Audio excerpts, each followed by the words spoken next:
경찰이 조재범 전 코치의 성폭행 혐의를 전담할 특별수사팀을 꾸려서 본격적인 조사에 착수했습니다. 빙상연맹은 사건이 알려진 지 엿새 만에 대책회의를 엽니다. 취재기자 연결해 보겠습니다. 허재원 기자. 네, 스포츠부입니다. 조재범의 상습 폭행 사건 항소심 선고 검찰 요청으로 미뤄진 상황에서 경찰이 조재범 사건을 전담할 특별수사팀을 구성했죠. 네, 경기 남부지방경찰청은 조재범 전 코치의 성폭행 고소 사건을 전담할 여성대상범죄 특별수사팀을 꾸렸다고 어제 밝혔습니다. 인원이 17명에 이르는데요. 수사관과 디지털 포렌식 전문가, 법률 지원 인력까지 망라돼 있습니다.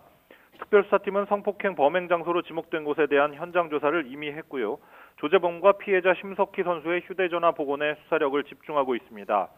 디지털 포렌식 결과와 현장 조사 결과를 대조해 심석희 선수의 주장을 입증할 단서를 찾겠다는 계획이고 이번 주 내로 수감돼 있는 조재범을 접견 조사할 방침입니다. 일단 항소심 선고 공판이 연기됐는데 앞으로 어떻게 진행될까요? 앞서 법원은 항소심 선고를 오늘 예정대로 진행할 계획이었습니다. 성폭행 사건의 초동 수사가 진행되고 있고 기소되더라도 심급이 달라서 사건 병합이 여의치 않다는 점을 고려했기 때문인데요. 하지만 검찰은 성폭행 피해와 조 전 코치의 상해 혐의 사이에 연관성이 있을 수 있기 때문에 공소장 변경을 검토해봐야 한다는 주장이었습니다. 일단 사건을 수사 중인 경찰은 항소심 선고 연기에 안도하고 있는데요. 만에 하나 항소심에서 조 전 코치가 집행유예로 풀려날 경우 수사에 적지 않은 차질이 우려됐는데 선고가 미뤄지면서 계획대로 이번 주 중에 조 전 코치의 피의자 조사를 진행할 예정입니다. 결국에 이게 법정 다툼을 예고하고 있는 거죠? 네, 그렇습니다. 조재범 선수 측은 성폭행 사실을 부인하고 있고요. 조재범 선수의 가족이 지난주 호소문을 냈습니다. 한쪽의 말만 듣고 단정하지 말고 정확한 진상 파악과 합당한 단죄가 이뤄질 수 있도록 해달라는 내용입니다. 조재범 측은 성폭행 사건을 대리할 새 변호인도 물색하고 있는 것으로 알려졌는데요. 결국 양측의 치열한 법정 다툼이 불가피할 것으로 보이는데 이 과정에서 심석희 선수가 입게 될 2차 피해에 대한 우려도 커지고 있습니다. 사실관계를 밝히는 과정에서 양측의 폭로전이 이어질 경우 진흙탕 싸움으로 흐를 수도 있다는 겁니다. 자, 이번 사태에 직접적인 책임 있는 빙상연맹, 오늘에서야 대책회의를 연다고 하는데요. 너무 늦은 거 아닌가요?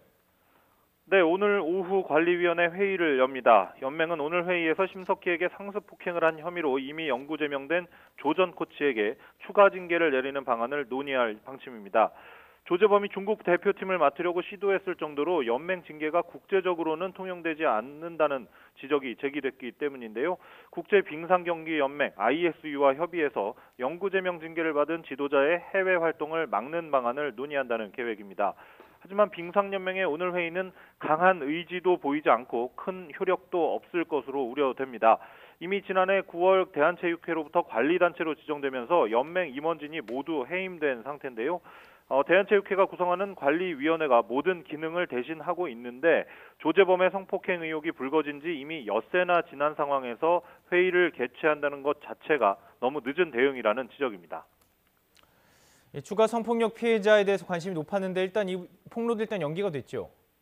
네, 기자회견을 준비한 쪽은 빙상계 개혁을 위해 출범한 젊은 빙상인 연대였습니다. 그동안 빙상계 폭력과 성폭력 피해 사례들을 조사해왔고 이 중 2명의 피해자에게 구체적인 성폭행 사실을 확인했다고 주장했습니다. 원래 오늘 기자회견을 통해서 가해자를 공개하고 경찰에 수사 의뢰할 예정이었는데요. 일단 기자회견은 연기하기로 했습니다. 피해자들이 직접 나서기를 주저하고 있다는 겁니다. 현역 선수들이기 때문에 선수 생활을 이어가는 게 중요하고 2차 피해도 걱정하고 있다는 설명입니다. 또 예전 빙상계의 사례들을 보면 피해 사실을 폭로해도 사건이 덮인 적이 많았기 때문에 피해 선수들이 더욱 주저하고 있는 것으로 알려졌습니다. 지금까지 YTN 허재원입니다.